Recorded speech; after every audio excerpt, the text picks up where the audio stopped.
Dans les derniers jours de sa vie, le pape Jean-Paul II a fait une révélation qui allait ébranler les fondements même de l'Église catholique. Il a dévoilé un mensonge sur le troisième secret de Fatima, un secret que le Vatican avait désespérément tenté de dissimuler pendant de nombreuses années.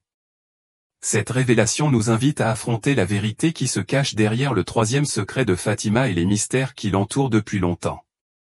En nous plongeant dans cette histoire méconnue, nous sommes obligés de nous demander, quel était le grand mensonge révélé par Jean-Paul II, et que signifie-t-il pour les fidèles? La mort du pape Jean-Paul II en 2005 a marqué la fin d'une époque, un moment d'une importance profonde dans l'histoire religieuse et mondiale. Son décès a laissé des millions de personnes avec de profondes questions, en particulier sur ses dernières paroles.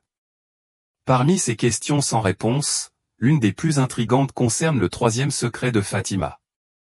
Y avait-il quelque chose de caché au monde? Quelque chose de plus que ce que l'Église était prête à admettre? Jean-Paul II, l'une des figures les plus vénérées et les plus influentes de l'Église catholique, avait dirigé avec une telle autorité que ses paroles étaient considérées comme un reflet direct de la volonté de Dieu. En explorant ces révélations, nous commençons à comprendre pourquoi le troisième secret revêt une telle importance. Le rôle du pape est considéré comme l'une des positions les plus sacrées et les plus vénérées de toute la chrétienté. Être nommé pape, c'est se voir confier la responsabilité de diriger l'Église catholique, et le pape Jean-Paul II l'a fait avec un mélange remarquable de foi, de leadership et de vision. En tant que souverain pontife de 1978 jusqu'à sa mort en 2005, il a laissé une marque indélébile sur le monde et sur l'Église. Il n'était pas seulement le premier pape non italien depuis plus de 400 ans, mais aussi l'un des chefs spirituels les plus aimés et les plus influents du XXe siècle. Son pontificat a rapproché l'Église de la communauté mondiale, et ses paroles ont été considérées comme une lumière directrice pour des millions de catholiques. Cependant, ces derniers jours ont été entourés de mystères, en particulier en ce qui concerne le troisième secret de Fatima. Que révéla-t-il dans ces derniers instants et quelle signification cela a-t-il eu pour l'Église et ses enseignements? Le troisième secret a longtemps fait l'objet d'intenses spéculations. Était-il vraiment aussi inoffensif que le Vatican le suggérait, ou y avait-il quelque chose de bien plus profond caché dedans? Les révélations de Jean-Paul II nous ont amenés à nous demander si le Vatican avait caché la vérité depuis le début et ce que cette vérité pouvait signifier pour les fidèles. Le pape Jean-Paul II était connu pour sa foi profonde et inébranlable. Sa connexion avec Dieu était évidente pour tous ceux qui observaient sa vie et son ministère. La communauté catholique le considérait non seulement comme un chef spirituel, mais aussi comme le plus proche représentant terrestre de Dieu. Ses enseignements étaient considérés comme une expression directe de la sagesse divine et ses paroles avaient un poids immense. Cette foi profonde n'était pas sans épreuve et Jean-Paul II a enduré de nombreuses épreuves tout au long de sa vie, dont certaines semblaient défier toute explication. L'un des moments les plus dramatiques de son pontificat s'est produit le 31 mai 1981, lorsqu'il a été abattu lors d'une tentative d'assassinat sur la place Saint-Pierre. L'agresseur, Mehmet Ali Akka, a laissé le pape gravement blessé et le monde a craint le pire. Pourtant, malgré la gravité de ses blessures, le pape Jean-Paul II a survécu. Sa survie a été considérée par beaucoup comme un miracle, un signe qu'il était protégé par une intervention divine. Dans un acte de pardon remarquable, le pape a par la suite gracié son assassin potentiel, demandant au gouvernement italien d'expulser Akka vers la Turquie en 2000. Cet acte de miséricorde, associé à la conversion ultérieure d'Aka au catholicisme, a encore renforcé la réputation de Jean-Paul II en tant qu'homme de foi et de compassion profonde. Mais alors que le monde s'émerveillait de sa survie et de sa force spirituelle, les derniers mots du pape ont révélé une vérité cachée sur le troisième secret de Fatima, une vérité restée voilée pendant des décennies. L'étendue de ces révélations n'a pas encore été pleinement comprise, mais ce qui est clair, c'est que le pape Jean-Paul II a laissé derrière lui un héritage de foi, d'amour et de vérité, un héritage qui continue de résonner auprès de millions de catholiques à travers le monde aujourd'hui. La vérité sur le troisième secret est peut-être encore en train d'être dévoilée, mais une chose est sûre, les mensonges du passé ne peuvent plus rester cachés. Même après avoir survécu à une tentative d'assassinat, la vie du pape Jean-Paul II a continué d'être semée d'embûches. Pourtant, malgré tout cela, il est resté inébranlable dans son engagement envers sa foi et sa mission de guider les catholiques sur le chemin de la justice. il est devenu un fervent défenseur des principes fondamentaux du christianisme, défendant toujours les valeurs d'amour, de compassion et de vérité. Son extraordinaire résilience, à la fois physique et spirituelle, a marqué sa vie, faisant de lui l'un des chefs religieux les plus influents de l'ère moderne. Mais d'où vient cet homme remarquable et qu'est-ce qui a nourri sa compréhension profonde et visionnaire du monde et du rôle de l'Église dans celui-ci? Né le 18 mai 1920 à Wadowice, en Pologne, Karol Józef Wojtyła, plus tard connu sous le nom de pape Jean-Paul II, a grandi dans un monde en pleine mutation. Une tragédie l'a frappé très tôt dans sa vie, à l'âge de 9 ans seulement, il a perdu sa mère.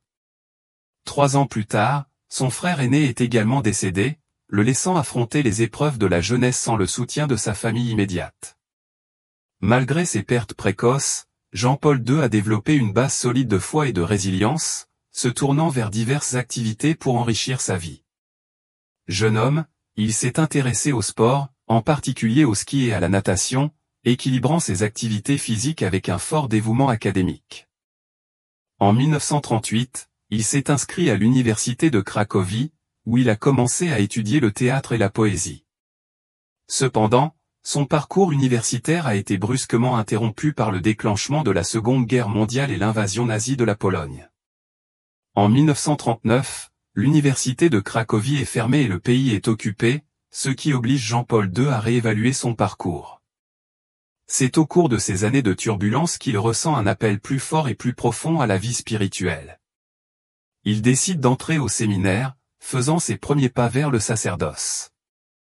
Sa foi devient une force directrice et il trouve un nouveau but au sein du séminaire fondé par l'archevêque de Cracovie.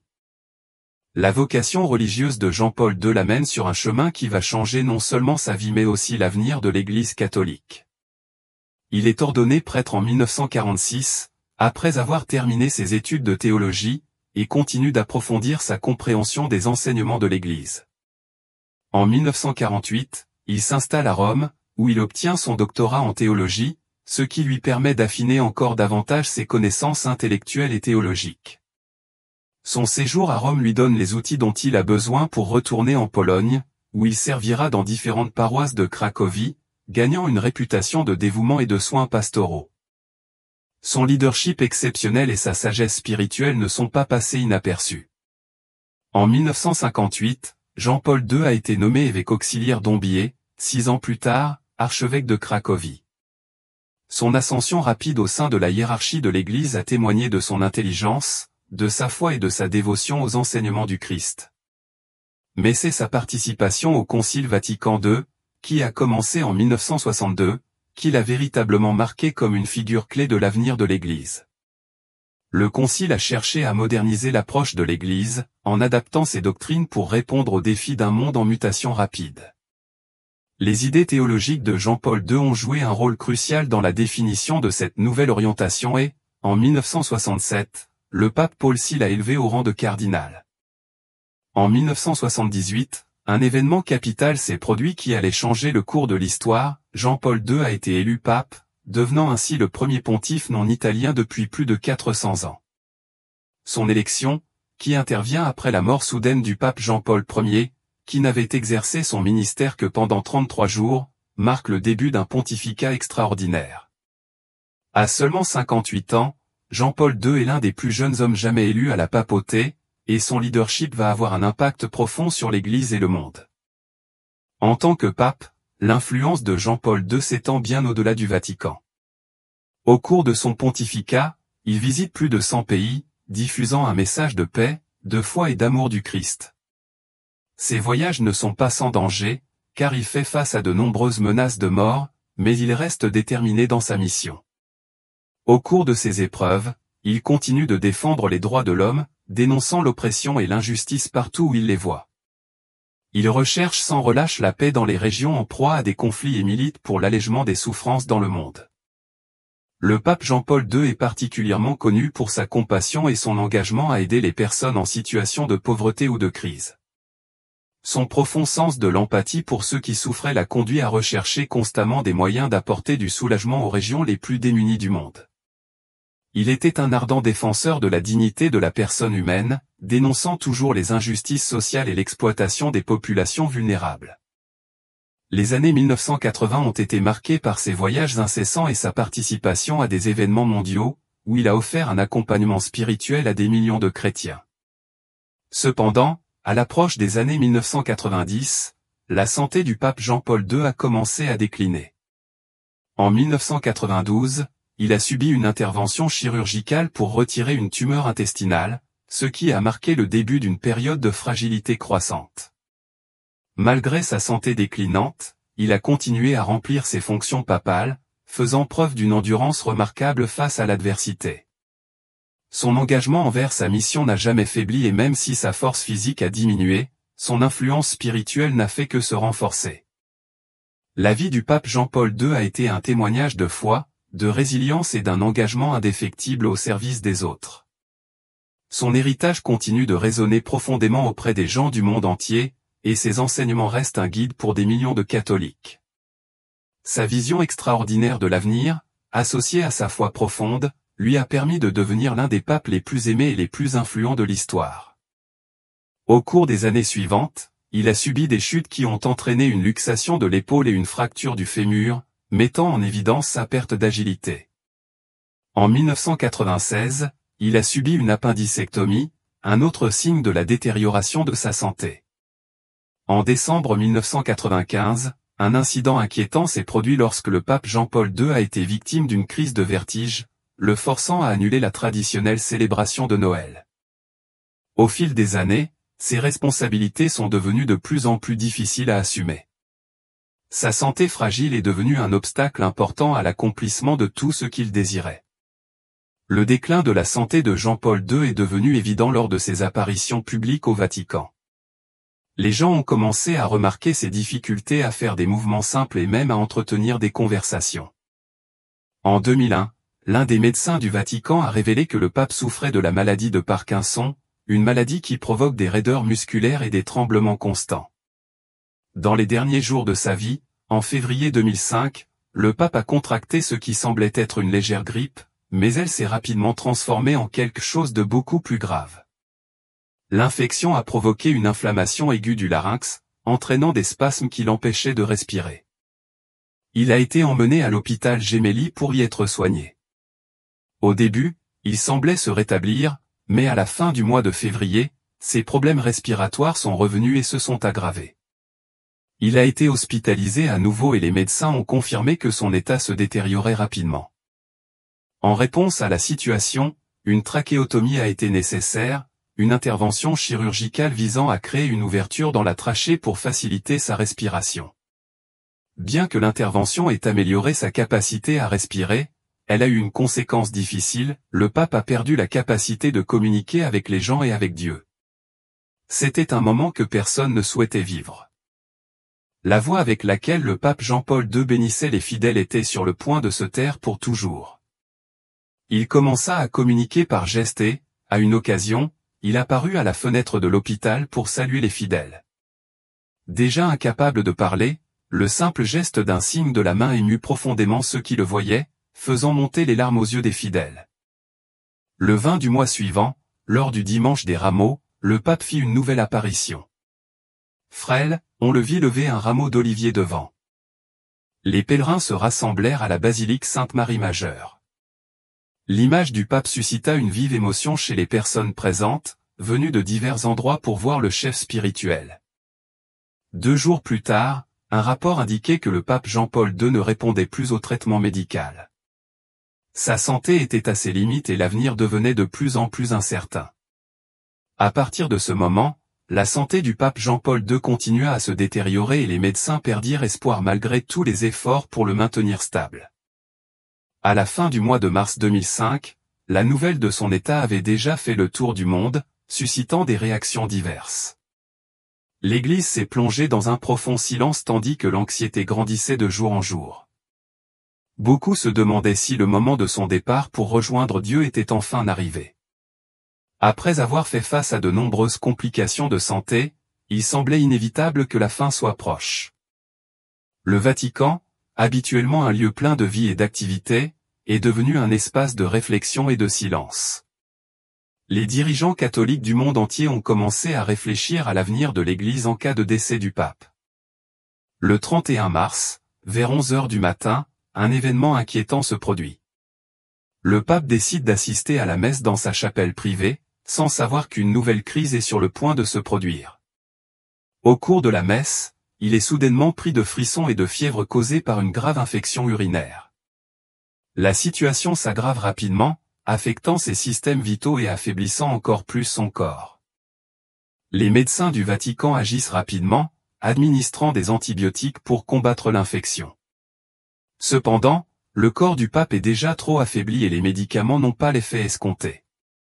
L'infection évolue vers une septicémie, une maladie grave dans laquelle le système immunitaire s'effondre, entraînant une inflammation et une défaillance de plusieurs organes. La vie du pape ne tenant qu'à un fil, il est décidé d'arrêter tout traitement.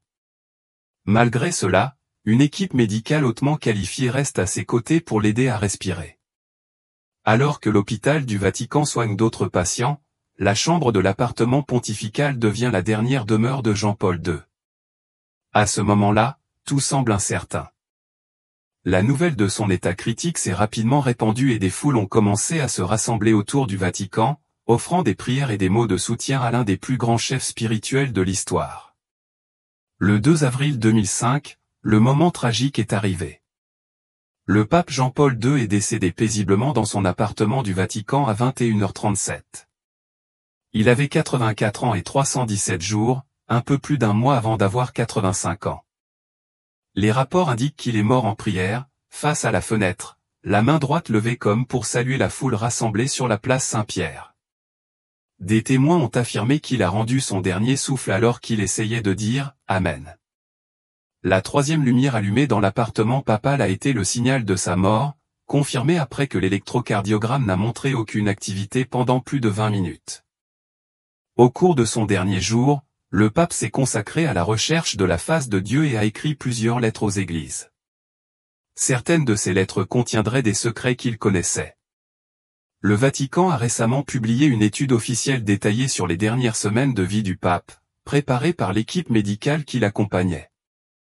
Le document décrit en détail l'état de santé fragile du pape, notamment les médicaments qu'il a pris, les thérapies qu'il a reçues et les rituels qu'il a suivis au cours de ces derniers jours. Beaucoup ont vu dans la publication de cette étude un effort de transparence et de clarification des doutes sur la maladie qui a conduit à la mort de Jean-Paul II. Tout au long de l'histoire, la mort des papes a toujours été entourée de secrets. Bien qu'il n'existe aucune preuve officielle d'irrégularité liée au décès de Jean-Paul II, le fait que le Vatican ait nié si longtemps l'existence de sa maladie de Parkinson a suscité des questions et des spéculations. Le silence qui entoure l'état de santé du pape a donné lieu à des rumeurs et à des informations erronées sur sa mort. Récemment, un rapport de 220 pages préparé par l'équipe médicale du Vatican a été publié, marquant une étape importante vers la transparence. Bien que les détails de sa mort n'aient été révélés qu'à quelques personnes, le document offre une vue complète de ses derniers jours, abordant les changements dans sa santé, les traitements qu'il a subis et sa routine quotidienne. Le rapport est disponible à la maison d'édition du Vatican et reflète l'engagement du Vatican à fournir une vision plus ouverte et plus claire des événements internes de la cité papale. Le livre récemment publié sert de complément au journal officiel du Vatican, fonctionnant comme un journal médical qui documente soigneusement les événements des dernières semaines de la vie du pape Jean-Paul II. Chaque entrée est méticuleusement datée, à partir du 31 janvier, lorsque le bureau de presse du Vatican a surpris le monde catholique en annonçant la suspension des audiences papales en raison des symptômes de la maladie à laquelle le pape était confronté. À partir de ce moment, le livre raconte avec émotion la santé déclinante du pape, avec des informations sur la façon dont il a réagi aux traitements proposés par l'équipe médicale du Vatican. Le texte évoque le temps que le pape a passé dans son appartement, la détérioration progressive de sa santé et les 2 occasions où il a dû être hospitalisé. Au cours de la 2e hospitalisation, le livre détaille l'opération chirurgicale que le pape a subie à la gorge et l'insertion d'un tube respiratoire pour l'aider à respirer. L'opération a eu lieu le 24 février, ce qui donne une vision claire des événements. De plus, le livre discute du régime alimentaire que le pape a suivi jusqu'à ces derniers jours, avec des détails sur sa nutrition. Laissez votre avis dans les commentaires. Pensez-vous que Jean-Paul II était un bon pape pendant son mandat à la tête de l'Église ? Bien que le livre présente une grande quantité d'informations, beaucoup se demandent encore si tout ce qui est écrit est vraiment exact. Même avec des récits détaillés, il ne peut pas complètement dissiper les rumeurs, les fausses nouvelles et les théories du complot qui continuent de circuler. Malgré cela, le livre joue un rôle important dans la tentative de limiter et de filtrer ce qui est partagé à l'échelle mondiale sur la papauté, marquant une étape importante dans le contrôle du flux d'informations en provenance du Vatican. L'un des moments les plus mémorables racontés dans le livre s'est produit environ 6 heures avant la mort du pape. Ceux qui étaient à ses côtés ont remarqué une légère poussée d'énergie dans son corps. La voix affaiblie par la maladie, Jean-Paul II a murmuré en polonais, sa langue maternelle. Ces mots, bien que difficiles à entendre, ont été compris, « Laissez-moi aller à la maison du Père ». Beaucoup ont interprété cette phrase comme son dernier adieu, rempli de foi et d'espoir. Le pape Jean-Paul II a toujours cru qu'il y avait une vie bien meilleure au-delà de celle que nous vivons sur Terre. Pour beaucoup de ceux qui ont réfléchi à ces derniers mots, ce moment a été une profonde méditation sur l'existence de la vie après la mort. Nous rencontrerons tous, d'une manière ou d'une autre, un jour notre Créateur, ce n'est qu'une question de temps. Cependant, il est important de se rappeler que le temps n'attend personne. Le rapport officiel a fourni des informations importantes sur les dernières heures du pape, en alignant. Le mois précédent, l'archevêque Stanisław, ami et confident de Jean-Paul II, a raconté à la télévision italienne qu'il avait eu une conversation avec une religieuse qui se trouvait aux côtés du pape dans ces derniers instants. Selon la religieuse, le pape a formulé une demande sincère en polonais malgré la faiblesse de sa voix. Bien que la traduction officielle soit « Laissez-moi aller à la maison du Père », le sens de la demande reste le même. Les deux récits confirment le désir de paix du pape et son acceptation de la volonté de Dieu. Pendant son mandat de pape, Jean-Paul II a toujours mis l'accent sur la miséricorde divine comme source illimitée d'espoir et de pardon pour toute l'humanité. Il croyait que la miséricorde de Dieu avait le pouvoir de guérir les blessures, de transformer les cœurs et d'apporter la paix au monde. Son dévouement à ce thème était si profond qu'il a institué le dimanche de la miséricorde divine comme une date spéciale dans l'Église catholique, rappelant à chacun l'amour et la compassion de Dieu. Le jour de sa mort, le discours qu'il avait préparé pour cette occasion importante a été lu, réaffirmant son message constant sur la puissance du pardon divin. Ce moment a été un grand témoignage des idéaux que Jean-Paul II a défendus et mis en pratique tout au long de sa vie. La lecture de son discours le dimanche de la Divine Miséricorde, le jour même de son décès, a été interprétée comme un signe de sa foi inébranlable et de son engagement à diffuser le message de la miséricorde jusqu'à la fin. Pour les fidèles, cet événement a renforcé la conviction que l'héritage de Jean-Paul II perdurerait, reflétant ses enseignements sur le pardon, la compassion et l'amour inconditionnel de Dieu, valeurs qu'il a pleinement embrassées et incarnées. Les paroles du pape Jean-Paul II, adressées à toute l'humanité, ont été un puissant rappel que même dans un monde souvent marqué par le mal, l'égoïsme et la peur, l'amour du Seigneur ressuscité reste une puissante source d'espoir. Il a souligné que cet amour divin n'est pas seulement une idée lointaine ou abstraite, mais un don réel qui pardonne, réconcilie et transforme les vies. Le pape a estimé que par cet amour, Dieu offre à chaque personne la possibilité de la rédemption, invitant chacun à ouvrir son cœur pour recevoir le pardon et la paix que lui seul peut offrir. Jean-Paul II a également souligné que l'amour du Christ a le pouvoir de changer les cœurs et d'apporter la paix dont le monde a tant besoin. Il croyait que, pour comprendre et accepter la miséricorde de Dieu, il était essentiel de s'ouvrir d'abord à cet amour transformateur.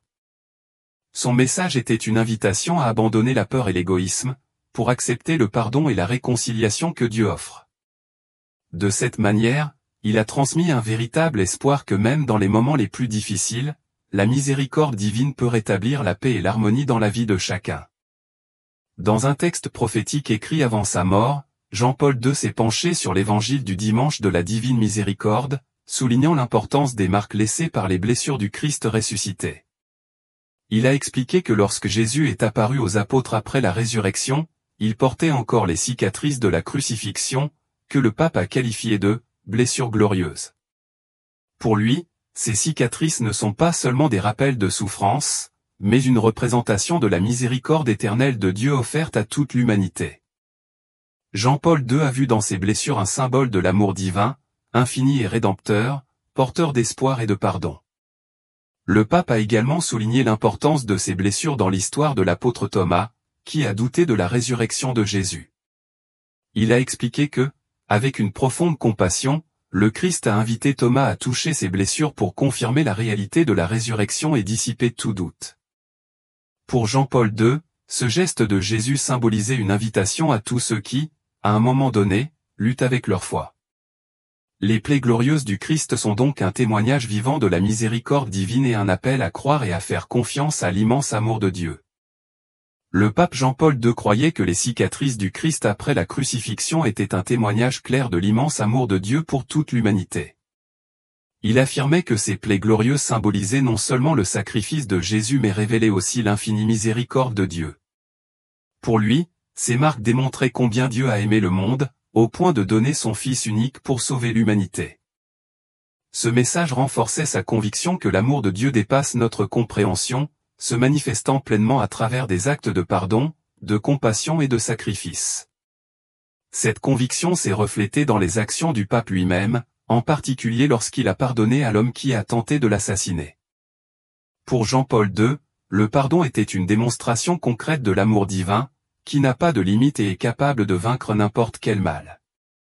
Son geste de pardonner à l'agresseur était bien plus qu'un geste personnel, c'était l'expression de sa profonde conviction quant à la vocation chrétienne authentique de suivre l'exemple du Christ en tout temps, en particulier dans le pardon et la miséricorde. Dans une de ses prières, le pape a demandé, « Seigneur, qui par ta mort et ta résurrection nous a révélé l'amour du Père, nous croyons en toi et nous le répétons aujourd'hui avec confiance, Jésus, j'ai confiance en toi. Aie pitié de nous et du monde entier. » Il a conclu en affirmant que la fête de l'Annonciation, qui sera célébrée le lendemain, nous invite à réfléchir sur le mystère de cet amour compatissant, comme l'a fait Marie lorsqu'elle a contemplé le cœur du Christ. Jean-Paul II, connu pour son immense amour et son attention pour les gens, a toujours cherché à aider les autres à développer une relation plus profonde et plus personnelle avec Dieu. Il a suivi l'exemple de Jésus dans ses actions, montrant de l'affection, de la gentillesse et de la compassion envers tous ceux qui l'entouraient. Même en tant que chef de l'Église catholique, il n'a jamais utilisé sa position à des fins personnelles. Au contraire, il était humble et accessible, toujours préoccupé du bien-être des autres. De nombreuses personnes qui ont eu la chance de rencontrer Jean-Paul II ont remarqué son style de leadership. Certains le voyaient comme un leader ferme, voire têtu dans certaines situations, tandis que d'autres l'admiraient pour sa détermination et sa personnalité inspirante. Malgré ses opinions divergentes, il était clair que son leadership était guidé par une profonde dévotion à Dieu et un véritable amour pour l'humanité. Il est devenu un symbole de paix et d'unité, s'efforçant toujours de renforcer les liens entre les gens et motivant des millions de personnes par sa foi et son engagement inébranlable. Cependant, une question demeure, quelle était la véritable intention derrière les paroles de Jean-Paul II? Dès ses premiers écrits, il parle des problèmes causés par l'humanité et n'hésite pas à critiquer les actions de certains gouvernements du monde. L'un des thèmes qu'il aborde est l'homosexualité.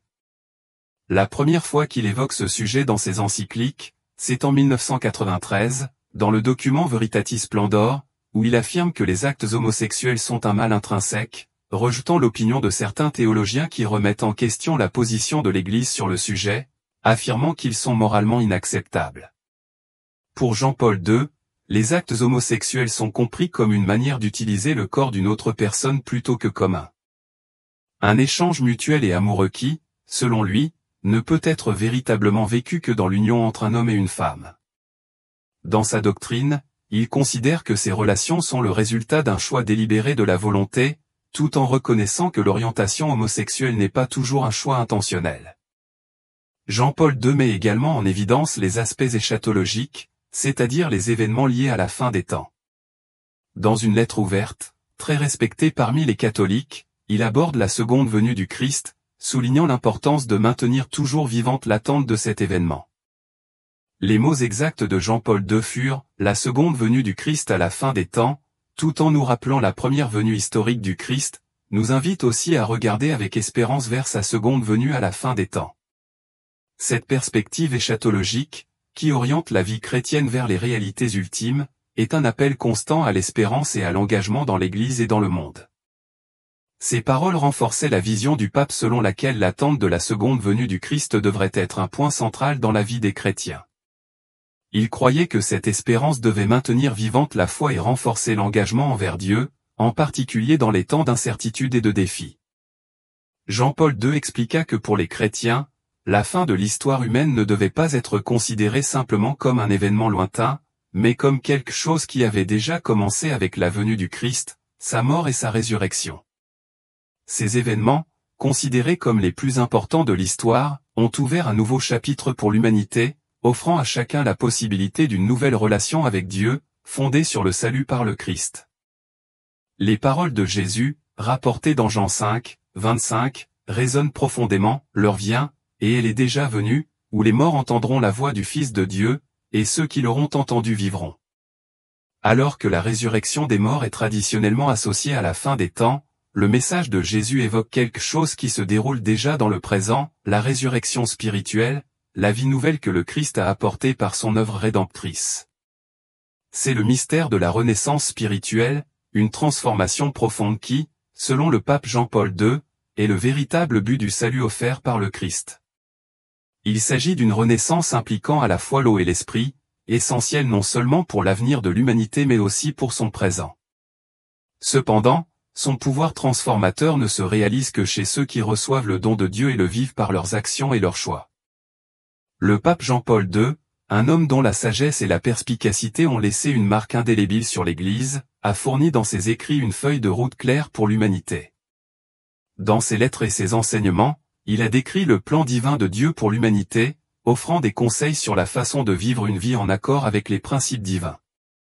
Il a souligné l'importance d'éviter le péché et de suivre les lois de Dieu, telles que révélées dans les Écritures. Le pape a souligné que le véritable accomplissement du salut se produit lorsque nous acceptons le plan de Dieu et vivons selon les enseignements du Christ. Il croyait que la renaissance spirituelle n'était pas une promesse lointaine, mais une réalité présente, accessible à tous ceux qui s'ouvrent à l'amour et à la miséricorde de Dieu. La véritable transformation, selon le pape Jean-Paul II, se produit lorsque nous acceptons pleinement ces principes et leur permettons de guider notre vie. Le pouvoir de la renaissance spirituelle se révèle chez ceux qui, par la grâce de Dieu, vivent son amour et sa miséricorde dans leurs actions et décisions quotidiennes. C'est par cette acceptation et cette participation active à l'œuvre rédemptrice de Dieu que nous expérimentons la plénitude du salut. Le chemin vers cette renaissance n'est pas seulement une promesse pour l'avenir, mais une réalité à vivre aujourd'hui. Abordant la controverse entourant le troisième secret de Fatima, le pape Jean-Paul II a fermement dénoncé les idées fausses qui avaient été largement répandues. L'une des affirmations les plus persistantes était que le Vatican avait caché une partie du secret, en particulier une prétendue prophétie qui prédisait une grande crise de la foi au sein de l'Église, une crise qui pourrait entraîner des divisions ou l'apostasie parmi les membres de haut rang de la hiérarchie catholique. Cependant, le pape et l'Église ont toujours assuré aux fidèles qu'aucune partie du secret n'avait été cachée. En outre, le pape Jean-Paul II a rejeté la théorie selon laquelle le troisième secret parlait d'une catastrophe apocalyptique imminente ou de la fin du monde. Certains pensaient que le secret original contenait de terribles prédictions de destruction mondiale, mais la version officielle, publiée en 2000, a été interprétée comme une référence symbolique à des événements historiques, tels que la persécution de l'Église et la tentative d'assassinat contre le pape lui-même. Ces événements, qui se sont produits au XXe siècle, reflètent les luttes continues de l'Église plutôt qu'une catastrophe mondiale imminente. Malgré certaines affirmations contraires, la version officielle du troisième secret a été réaffirmée par Jean-Paul II et le Vatican comme étant authentique et fidèle au récit de Sœur Lucie, l'une des 3 enfants qui ont reçu la vision à Fatima. Les critiques qui soutiennent que le texte publié était une version modifiée ont suggéré qu'il aurait pu cacher des détails plus profonds et plus troublants sur les luttes internes de l'Église. Certains ont même avancé que le secret original contenait des références à un antipape ou à une hérésie répandue au sein de l'Église qui conduirait à son effondrement. Cependant, de telles spéculations ont été catégoriquement rejetées par le pape Jean-Paul II et le Vatican, qui ont considéré ces théories comme sans fondement et sans mérite. La position ferme de Jean-Paul II sur le troisième secret était claire, le message contenu dans le secret n'était pas un message de malheur et de destruction, mais plutôt un appel à la repentance, à la foi et à une confiance inébranlable dans la providence de Dieu. Le leadership du pape et son engagement inébranlable envers la vérité ont apporté de la clarté au milieu de la confusion, et ses enseignements continuent de guider l'Église alors qu'elle navigue dans les défis du présent et de l'avenir. Le message de Fatima, tel que révélé dans le troisième secret, appelle à ne pas craindre l'inconnu, mais à faire confiance au plan de Dieu et à rester inébranlable dans la foi. Le cardinal Joseph Ratzinger, qui deviendra plus tard le pape Benoît XVI, a joué un rôle essentiel dans la révélation du troisième secret de Fatima au monde en 2000, sous le pontificat de Jean-Paul II. Dans son exposé, Ratzinger a abordé les diverses théories et spéculations exagérées qui avaient émergé au fil des ans, soulignant que le véritable contenu du secret était bien moins dramatique que beaucoup ne l'avaient prétendu. Il a expliqué que le secret devait être compris de manière symbolique, en soulignant des événements clés tels que la persécution du pape et de l'Église, la bataille en cours entre le bien et le mal et l'appel urgent à la conversion et à la prière. L'explication minutieuse de Ratzinger visait à dissiper les idées fausses et à clarifier le message. Le pape Jean-Paul II n'a pas seulement parlé de ses enseignements profonds, il les a vécus avec une intensité remarquable. Il a fait face à de nombreux défis tout au long de son pontificat, mais il n'a jamais cédé aux forces du mal. Sa constance face à l'adversité, sa foi inébranlable et son engagement à diffuser le message du Christ ont fait de lui un véritable père spirituel pour les catholiques et les chrétiens du monde entier. Son lien personnel profond avec les enseignements de l'Église était évident dans ses actions, et son leadership charismatique a inspiré des millions de personnes. L'un des aspects les plus significatifs du pontificat de Jean-Paul II a été son rôle dans la promotion de la paix et de la liberté, en particulier dans sa patrie, la Pologne. Beaucoup pensent que son soutien au peuple polonais pendant la montée de Solidarnosc, le mouvement anticommuniste, a joué un rôle crucial dans la chute finale du communisme en Europe de l'Est. Son influence s'est étendue au-delà des murs du Vatican, car il est devenu un puissant symbole d'espoir et de résistance contre les régimes oppressifs. Son message de dignité humaine, de liberté et de foi a eu une profonde résonance, non seulement en Pologne mais dans le monde entier. Si vous avez apprécié cette réflexion sur la vie et l'héritage du pape Jean-Paul II, n'oubliez pas de vous abonner à la chaîne. Cliquez maintenant sur la vidéo qui apparaît sur votre écran pour continuer à en savoir plus sur son impact sur l'Église et le monde.